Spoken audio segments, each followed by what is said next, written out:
Bismillahirrahmanirrahim. Alhamdulillahilladzi lakal hamdu syukra wa lakal mannu fadla wa anta rabbuna haqqa wa nahnu abiduka riqa wa anta lam tazal lidzalika ahla. Asyhadu an la ilaha illallah wa asyhadu anna muhammadar rasulullah. Allahumma salli wa sallim wa barik ala sayyidina Muhammad salatan taghfiru bihad dhunub wa tuslihu bihal qulub wa tantaliqu bihal usub wa talinu bihas su'ub wa ala alihi wa ashabihi wa man ilaihi mansub, amma ba'd. Faqala Allah Ta'ala fil Qur'anil Karim, a'udzu billahi minasy syaithanir rajim, bismillahirrahmanirrahim. Wasari'u ila maghfiratin bir rabbikum wa jannatin arduhas samawati wal ardu uiddat lil muttaqin. Jamaah salat subuh yang dimuliakan Allah Subhanahu wa Ta'ala, sungguh kenikmatan Allah yang diberikan kepada kita sangat luas, sangat banyak dan tak terhingga, sehingga tidak ada satupun manusia yang mampu untuk menghitung nikmat Allah Subhanahu wa Ta'ala. Maka wajiblah bagi kita senantiasa untuk bersyukur kepada Allah Subhanahu wa Ta'ala. Sebagai wujud rasa syukur, marilah kehidupan ini senantiasa kita hadapi dengan penuh kebahagiaan, kita hadapi dengan kegembiraan, karena merupakan ciri-ciri umat Rasulullah Sallallahu Alaihi Wasallam adalah umat yang senantiasa bahagia karena merasa betapa luasnya rahmat dan nikmat yang diberikan Allah pada kita semuanya. Salawat dan salam semoga terlimpah curahkan pada baginda Nabiullah Muhammad Sallallahu Alaihi Wasallam.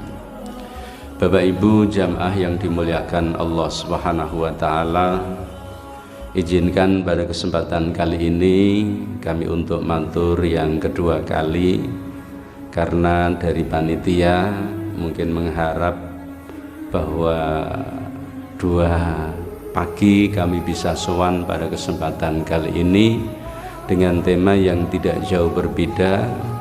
Kalau kemarin bahwa Ramadan sebagai salah satu wahana untuk mewujudkan keluarga yang bahagia, keluarga yang penuh dengan kebersamaan.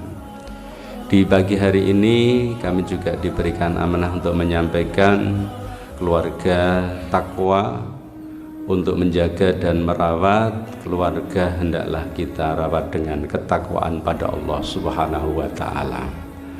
Ada benang merah yang bisa kita ambil bahwa puasa Ramadan yang diperintahkan Allah pada kita semuanya, tujuan akhirnya agar menjadi orang-orang yang bertakwa.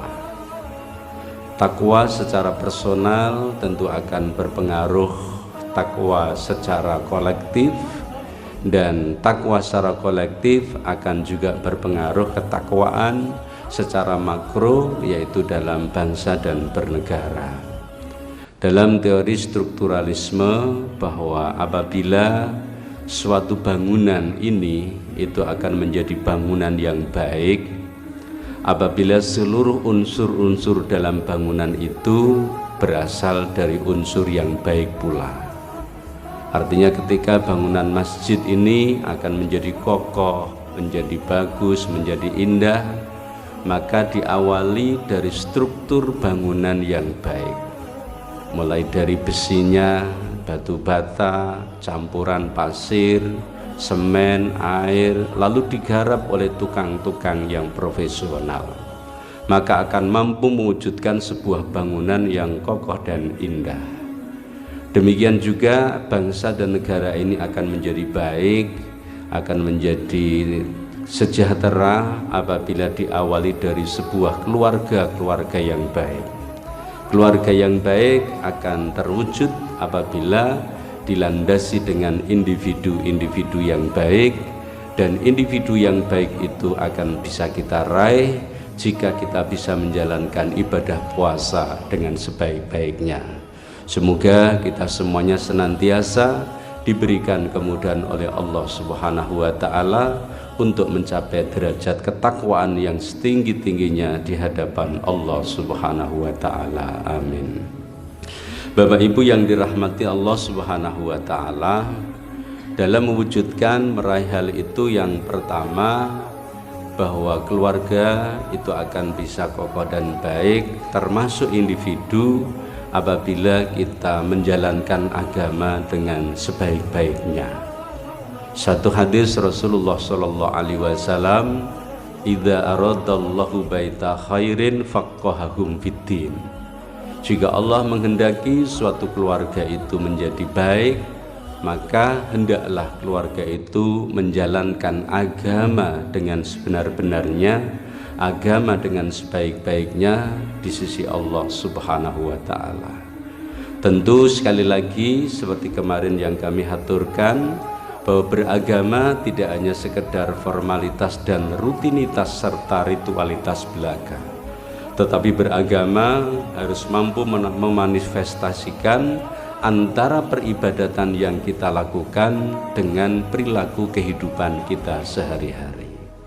Salah satunya yang ditekankan dalam surat Al-Baqarah, bahwa termasuk ciri-ciri orang yang bertakwa adalah alladzina yu'minuna bil ghaibi wa yuqimunas sholata wa mimma razaqnahum yunfikun. Dilandasi dengan keimanan yang kuat, keyakinan kita pada Allah Subhanahu wa Ta'ala. Bapak Ibu yang dirahmati Allah Subhanahu wa Ta'ala, agar kehidupan keluarga dan hidup dan kehidupan ini dapat kita jalani dengan baik, maka kami mengajak mari kita berlatih untuk menggunakan logika nubuah, logika kenabian. Jadi dalam berbagai ayat Rasulullah dan juga para nabi-nabi sebelumnya itu diciptakan oleh Allah tidak diberikan kepandian yang berlebih. Jadi beliau adalah manusia biasa dari sisi kemampuan kepandaian. Kalau mungkin diukur IQ-nya itu ya biasa-biasa saja. Kenapa hal ini terjadi? Karena kalau terlalu pandai, maka umat pasti akan bertanya bahwa ini bukan sesuatu dari Tuhan, tetapi karena olah pikir yang dia lakukan. Maka kemudian dalam berbagai riwayat dinyatakan Rasulullah adalah seorang yang ummi, buta huruf, yang tidak memiliki kecerdasan berlebihan, tetapi kecerdasan yang biasa-biasa. Tetapi ada satu hal yang selalu dilakukan oleh Rasulullah dan juga para nabi-nabi sebelumnya, yaitu kecerdasan nubuah. Bagaimana kecerdasan nubuah? Suatu pola pikir, cara pandang, dan sikap untuk menghadapi segala sesuatu yang tidak hanya menggunakan logika saja, tetapi lebih kepada kedekatan dan kepasrahan kepada Allah Subhanahu wa Ta'ala. Jadi kalau kita menggunakan logika nalar biasa, bahwa 1 tambah 1 sama dengan 2, 2 tambah 2 sama dengan 4. Tetapi kalau kita menggunakan logika nubuah, bukan melihat 2 tambah 2 4, tetapi 4 itu terdiri dari apa dengan apa. Saya ulang lagi, jadi logika nubuah itu adalah 4 itu berasal dari berapa dengan berapa. Mungkin ibu-ibu bisa mengatakan, oh kalau 4 itu ya 1 tambah 3. Yang di pojok sana ya enggak, 4 itu 5 dikurangi 1. Yang di sini oh enggak, 4 itu 8 bagi 2 gitu. dan seterusnya masih banyak. Ya enggak juga bahwa 4 itu adalah 3 tambah 1, macam-macam pilihannya. Jadi banyak aspek yang bisa kita raih ketika kita akan meraih suatu tujuan. Bukan hanya 2 tambah 2 sama dengan 4, tetapi 4 itu berapa dengan berapa. Semua orang akan bisa melakukan satu analisis sendiri. Oh enggak, 4 itu adalah 20 dikurangi 16. 4 itu 100 dikurangi 96. Terus masih banyak, bahwa 4 itu 1000 dikurangi 996 gitu. Dan seterusnya, banyak sekali pilihan-pilihannya. Sehingga pernah suatu saat Rasulullah Shallallahu Alaihi Wasallam itu ditanya oleh keluarga dan sahabatnya, "Ya Rasulullah, kami ini lapar, kenapa engkau tidak menyiapkan makanan di pagi hari ini, di hari ini?" Rasulullah menjawab dengan sederhana, "Kenapa saya harus menyiapkan makanan hari ini atau nanti gitu ya? Kenapa saya harus menyiapkan makanan nanti? Toh saya juga belum tahu bahwa nanti saya itu masih hidup ataupun tidak." Saya tanya Bapak Ibu, apakah kita semuanya ini yakin bahwa nanti siang kita masih hidup? Mungkin enggak ibu-ibu yang hadir pada kesempatan kali ini, bapak-bapak yang hadir, kalau Allah menghendaki pagi hari ini kita bisa menjalankan sholat subuh berjamaah, mungkin nanti habis sholat duhur diumumkan inna lillahi wa inna ilaihi rajiun, sakit napa mboten? Ada yang sudah siap? Jenengan bilang belum juga Allah tidak akan menunda. Jenengan bilang sudah, Allah juga tidak mensegerakan. Ini logika nubuah. Artinya bahwa ketika berpikir terkait sesuatu yang mungkin belum terjadi, maka sederhana jawabannya, bahwa kami tidak tahu bahwa nanti masih hidup ataupun tidak. Tetapi yang jelas bahwa setiap saat kita diperintahkan untuk selalu berikhtiar pada Allah Subhanahu wa Ta'ala. Jadi itu satu contoh lagi, ketika ya Rasulullah Shallallahu Alaihi Wasallam menghadapi kaum kufar, orang-orang yang beringkar pada Allah dan Rasulnya, dan dia belum mengikuti jejak Rasulullah Shallallahu Alaihi Wasallam. Ketika mereka ditanya, berapa jumlah mereka? Kurang lebih sekitar 3000 ya Rasulullah. Berapa sahabat-sahabat kita? Ya kurang lebih sekitar 300. Nah Rasulullah cukup sederhana, ya sudah kita hadapi. Allah nanti yang akan memberikan pertolongan kepada kita, karena hakikatnya segala sesuatu pertolongan itu mutlak dari Allah Subhanahu wa Ta'ala. Maka kemudian Rasulullah bersama dengan para sahabat menghadapi musuh yang begitu jumlahnya banyak, luar biasa. Rasulullah bersama sahabat tetap menghadapi. Lalu Allah menurunkan junudan lam tarauha, bahwa Allah menurunkan pasukan-pasukan yang tidak kelihatan. Karena apa? Keyakinan Rasulullah atas pertolongan Allah Subhanahu wa Ta'ala. Lagi ketika Rasulullah dikejar oleh orang-orang kafir Quraisy saat akan hijrah ke Madinah, Abu Bakar As-Siddiq sudah mengalami panik luar biasa. Wahai Rasulullah, bagaimana nanti kalau kita kemudian ketangkap lalu kita dibunuh? Bagaimana umat kita? Bagaimana sahabat-sahabat kita? Rasulullah cukup sederhana, la takhaf wa la tahzan, innallaha ma'ana. Jangan takut, jangan khawatir, Allah akan selalu bersama-sama dengan kita. Inilah logika nubuah. Artinya bahwa untuk menjadikan keluarga kita, seluruh aktivitas kita itu lebih memantapkan diri, kita tidak terlalu takut dan khawatir akan sesuatu keadaan yang belum terjadi, maka kepasrahan diri pada Allah, keyakinan diri pada Allah Subhanahu wa Ta'ala, ini merupakan sesuatu hal yang mutlak yang harus senantiasa kita tanamkan dalam diri kita masing-masing. Kadang-kadang seseorang belum melakukan sesuatu sudah takut akan berbagai hal. Contoh di masjid ini, ketika akan membeli misalkan ya salah satu peralatan untuk mendukung dari program-program masjid. Belum dibeli sudah berpikir, nanti kalau hilang bagaimana, nanti kalau nyimpennya nggak rapat pasti akan kecolongan, dan seterusnya. Belum membeli sesuatu sudah berpikir kehilangan. Bukan salah, tetapi ini logika yang tentunya tidak sesuai dengan keyakinan dan kepasrahan diri kita pada Allah Subhanahu wa ta'ala. Maka kami mengajak pada Bapak Ibu sekalian, pada hal-hal tertentu hendaklah selalu pola pikir kita, logika kita gunakan logika nubuwah.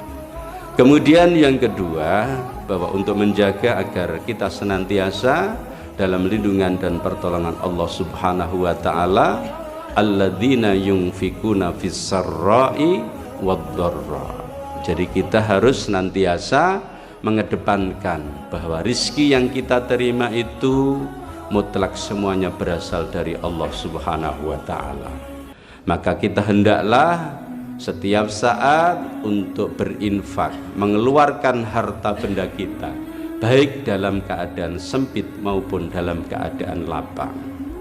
Kalau boleh mungkin kami katakan, ya kita berinfak, bersedekah, berzakat.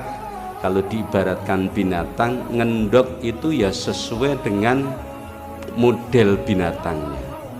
Kalau Bapak Ibu seperti banyak ya, perso banyak angsa gitu ya, maka ngendoknya kecil atau besar? Besar. Berarti kalau ibu-ibu orang kaya raya diibaratkan seperti angsa, kok ngendok emprit itu sama apa enggak? Nah, artinya tidak sesuai dengan keadaan. Maka di dalam kategori ajaran agama Islam bahwa berinfak, bersedekah, berzakat itu menggunakan persentase, bukan dari sisi jumlah. Karena hakikatnya Allah Subhanahu wa ta'ala tidak hanya melihat berapa besar yang kita berikan, tetapi kualitas yang kita lakukan di hadapan Allah ini menjadi sesuatu yang sangat penting. Dan Allah telah menjanjikan, man jaa bil hasanati falahu asyru amsalihha. Barang siapa yang dia berinfak, bersedekah, mengeluarkan harta benda di jalan Allah Subhanahu wa ta'ala, maka akan dilipat gandakan pahala itu di hadapan Allah minimal 10 kali lipat. Bahkan dalam hadis yang lain dinyatakan bahwa di bulan Ramadan Allah akan melipat gandakan yang tak terbatas dan tak terhingga.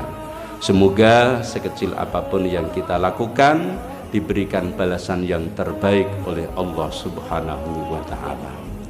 Pernah suatu saat saya punya seorang santri yang dia itu ingin menambah modal usahanya. Cerita sederhananya begini, Pak, saya sekarang sudah mulai berusaha, tapi saya butuh modal. Kalau Bapak longgar, tolong untuk bisa diberikan tambahan modal.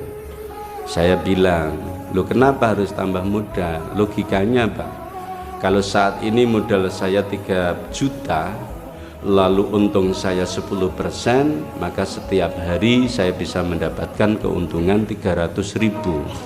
Jika Bapak tambahi lagi 5 juta jadi 8 juta, berarti satu hari saya untung 800.000. Saya bilang, itu kan logika kamu, nek payu nek rapayu. Saya gitu.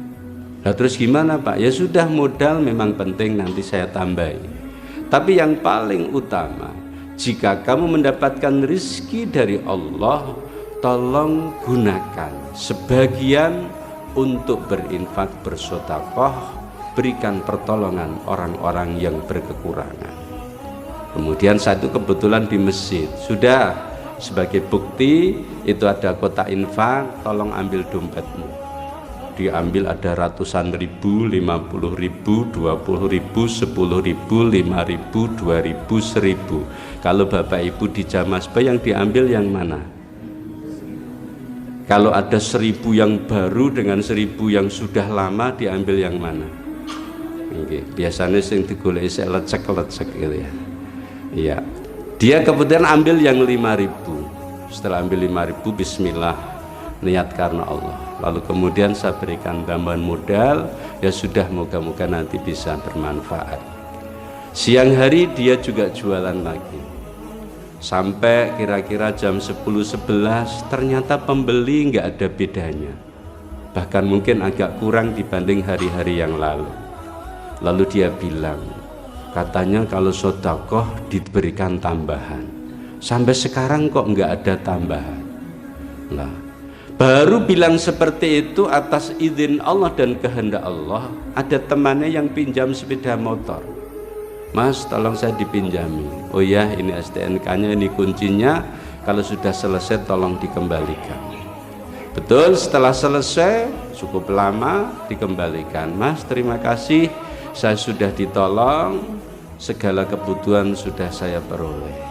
Ini tadi bensinnya sudah saya penuhi. Artinya apa? Bahwa ternyata betul mungkin pengembalian tidak dalam bentuk uang, bensin kotong dikebai. Alhamdulillah. Masih tambah lagi. Begitu dia pulang, Mas terima kasih, sebagai ucapan terima kasih, tolong ini sebagai hadiah untuk bisa diterima. Udah ndak usah diterima. Setelah dibuka 50.000. Dia baru bilang, ngerti aku ingin infak 1.000 ben balik sak yuto, gandeng mung 5.000 balik 50.000. Tapi penyesalan tentu tidak akan berada di depan, tapi selalu berada di belakang. Ini salah satu contoh. Alladzina yunfikuna fis sarra'i wad-dharra. Lalu yang ketiga, wal kadhiminal ghaidha. Setiap orang pasti diberikan nafsu, setiap orang pasti memiliki rasa amarah. Puasa adalah menjaga kita agar kita senantiasa mengendalikan hawa nafsu, mengendalikan amarah. Maka ini yang terpenting hakikatnya. Keberhasilan seseorang bukan karena kepandaiannya, tetapi keberhasilan seseorang lebih banyak ditentukan bagaimana dia mampu mengendalikan amarahnya, mampu menghadapi problematika dengan kelapangan, ketenangan, dan kemudian dia mampu mengurai dan menjawab sendiri tanpa harus menyakitkan orang lain. Dalam banyak hal ini yang sering terjadi. Nah, mohon maaf sekali, anak-anak sekarang ini memang cerdas-cerdas dibanding orang-orang tua dahulu. Tetapi ada satu kelemahan yang mungkin perlu untuk dilatih bersama-sama. Bagaimana ketika menghadapi suatu masalah, menghadapi problematika, maka kemudian mengelola hati dan jiwanya itu dengan sebaik-baiknya. Salah satunya bahwa tidak ada persoalan yang tidak bisa terselesaikan. Fa inna ma'al usri yusran, inna ma'al usri yusran. Setiap kesulitan pasti ada kemudahan, setiap problematika pasti ada jalan keluar. Nah, ini kadang-kadang tidak mampu untuk menghadapi seperti itu. Kita harus memiliki keyakinan bahwa tidak seolah-olah ketika ada persoalan semuanya kemudian berhenti, semuanya seolah-olah kemudian tidak akan pernah bisa terjadi. Tidak, tapi hakikatnya setiap masalah yang kita hadapi sudah diukur sesuai dengan kemampuan kita, dan Allah pasti akan memberikan jalan keluar yang terbaik untuk semuanya. Ini dalam persoalan apapun, baik pribadi, dalam pekerjaan, dalam masyarakat maupun yang lain, semua pasti ada jalan keluar. Ya, ini oleh karena itu misalkan tahun ini Bapak Ibu misalkan ingin berangkat naik haji, kemudian masa tunggu cukup lama, sekitar 30-32 tahun untuk di Yogyakarta. Seolah-olah bayangan kita tidak akan mungkin, tapi ketika Allah itu menghendaki, ya pasti ada jalan untuk semuanya. Maka kami mengajak, apabila kita punya keinginan untuk ibadah yang menggunakan harta benda, maka Bapak Ibu kita suwun untuk senantiasa berdoa, dan saat berdoa diikuti dengan ikhtiar-ikhtiar yang lainnya. Insya Allah apabila seperti itu, maka nanti Allah akan memberikan jalan keluar yang terbaik. Kemudian yang terakhir, yaitu faidza fa'al alladzina idza fa'alu fahisyatan aw dzalamu anfusahum dzakarullaha fastaghfaru lidzunubihim, menyadari akan kekurangan masing-masing. Setiap manusia tidak ada satupun yang sempurna, maka kita harus menyadari akan kekurangan dan kesalahan kita sendiri. Oleh karena itu Bapak Ibu, jangan sampai karena hal-hal kecil lalu menimbulkan persoalan-persoalan yang besar. Termasuk bapak-bapak ini, ibu-ibu itu sangat merasa, jadi kalau ada satu kalimat yang kira-kira menyakitkan hati dan masuk dalam jiwanya, itu susah untuk dilupakan. Pernah suatu kisah, suami istri mau berangkat jagung manten. Sang istri sudah pakai pakaian yang bagus sekali, lalu tanya pada sang suami, "Gimana Pak, wis wangun po durung?" Jawab suami, "Wagu." Wah, langsung menancap dalam hati, langsung tutup kamar. Wah, begitu tutup kamar diajak, "Sido mangkat ora Bu?" "Wagu." Mesti lagi nanti ditanya, pasti kalimat itu terus yang muncul. Bahkan kemudian, "Ya Bu, jamaah subuhan."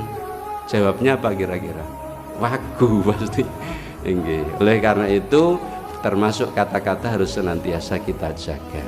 Oleh karena itu terakhir Bapak Ibu, mari bersama-sama, setiap manusia tidak ada yang sempurna, pasti punya kekurangan dan kesalahan. Kita hendaklah saling memaafkan di antara kita semuanya.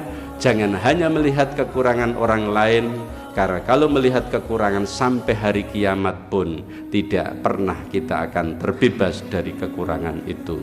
Semoga Allah Subhanahu wa Ta'ala senantiasa memberikan pertolongan pada kita, menghiasi keluarga kita menjadi keluarga yang sakinah, penuh mawaddah warahmah, dilimpahkan rezeki yang luas, halal, thayyib dan penuh barokah. Keturunan putra putri kita, anak cucu kita menjadi keturunan yang soleh dan solihah.